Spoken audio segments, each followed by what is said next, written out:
اس کے بعد پیچھے گزرنے والوں کا کیا حال ہو گیا، کیا حال ہوگا، ان کا کیا حال ہے.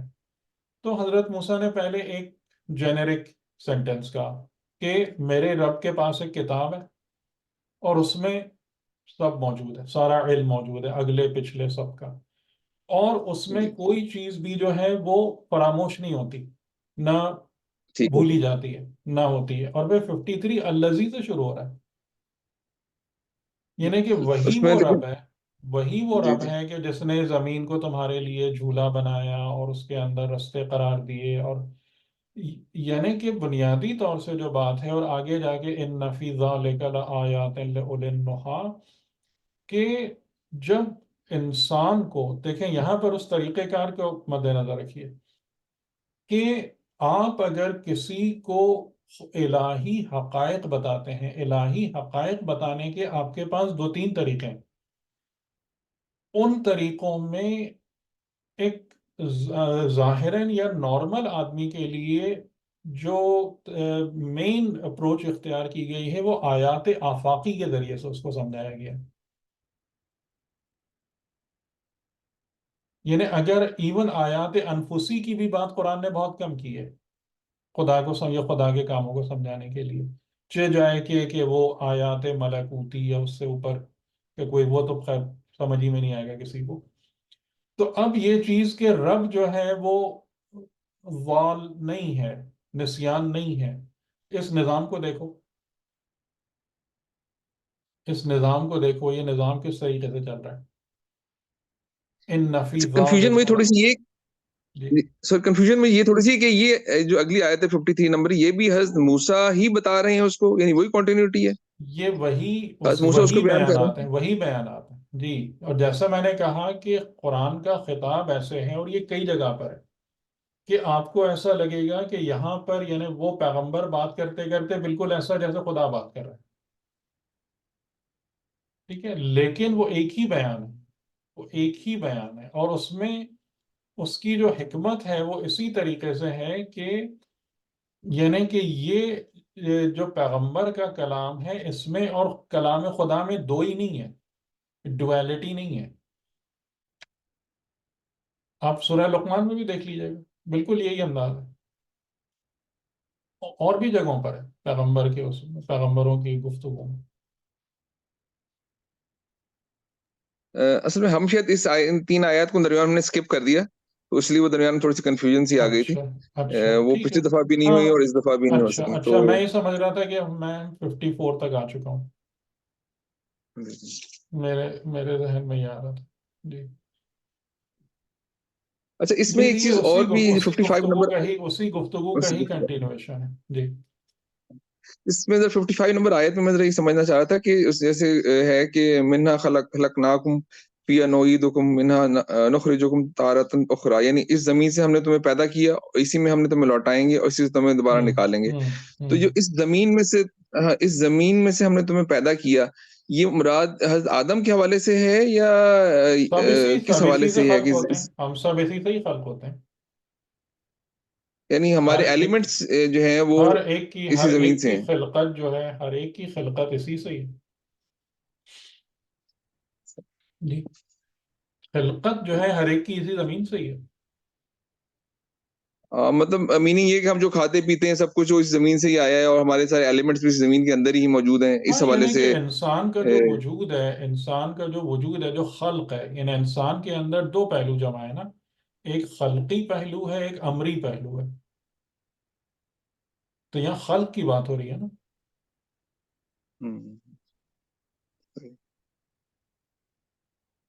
اچھا اسی سے ریلیٹڈ جو ہے نا کچھ آیات اور بھی ہیں، جیسے سورہ بقرہ کی آیت نمبر 28 میں کہ تم بے جان تھے تو اللہ نے تمہیں حیات دی، پھر وہ جی تمہیں موت دے گا، پھر تمہیں زندہ کرے گا، پھر تم سے لوٹائے جاؤ گے. تو یہ بے جان جو پہلی والی ہے، یعنی کہ تم پہلے بے جان تھے، تو یہ بے جان اب یعنی یہ پہلے جناب موت کا عالی، ذکر ہے یہ جو پھر ہے نا، یہ آیتیں اردو میں پڑھنے والی نہیں ہیں. جی اس سے بہت بڑے بڑے غلط فہمیاں پیدا ہو جائیں گی. کنتم امواتن کا ورڈ ہے. اور وہی جیسے میں نے آپ جی لوگوں جی کو اشارہ بھی دیا تھا کہ موت ایک بہت بہت ڈفرینٹ فنومینا ہے، جس کو ہم مردہ یا بے جان سمجھ رہے ہیں نا، موت کا مردنی اور بے جان ہونے سے تعلق ہی نہیں ہے. تو یہ آیتیں اس طریقے سے نہیں ہے، یہ بہت ڈیپ ہے، بہت ڈیپتھ ہے اس میں، اور اس کے سمجھنے کے لیے پھر بہت بیک گراؤنڈ چاہیے میں تاکہ نے ایک دفعہ آیتیں نا یہ آیتیں کچھ جمع کی تھیں ایسی، اس میں نا خدا پہلے جو ہے یعنی سورہ غافر کی آیت نمبر 11 بھی ہے کہ تو نے مجھے دو مرتبہ موت دو مرتبہ زندگی دی. اس طرح یعنی پہلے موت کا ذکر جس میں اللہ تعالیٰ کہتا ہے، سورہ ملک کی سے آیت ہے کہ بسم اللہ الرحمن الرحیم تبارک الذی بیدہ الملک والذی خلق الموت والحیات، یعنی پہلے یعنی موت کی اور پھر اس کے بعد زندگی کا ذکر ہے. نہیں نہیں لیکن قرآن کی کچھ وہ اب آیات ہیں. دیکھیں، اب دیکھیں یہاں پر اب یہی بات ہے نا، اس کو اسی لیے اس میں جو ہے نا، آپ اگر سرسری گزریں گے نا تو بہت مشکل ہو جاتی ہے پرابلم. خلق الموت والحیات دی نہیں، خلق الموت والحیات، موت اور حیات کو خلق کیا. جی جی یہ بہت ڈفرینٹ بات ہے، دینے کا تو یہاں کوئی ذکر ہی نہیں ہے.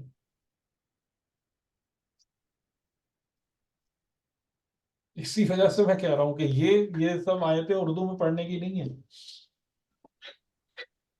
سر 12:30 ہو گئے، اگر آپ اجازت دیں تو نہیں میں بس بہت معذرت، میں نے آپ لوگوں کو نہیں بہت نہیں ہولڈ سر، کر دیا. بہت اچھا ٹاپک تھا، اور ظاہر ہے اس سے دل چاہتا ہے کہ سنتے رہیں اور پڑھتے رہیں، لیکن تھوڑے سے نماز کا بھی ٹائم ہونے والا ہے. نہیں بالکل ٹھیک، معذرت میری طرف سے کہ نہیں آپ نہیں لوگوں کو سر، بہت زیادہ روک لیا. ٹھیک، چلیں، نہیں خدا حافظ. خدا اللہ حافظ. جزاک اللہ اللہ خیر. حافظ. اللہ حافظ.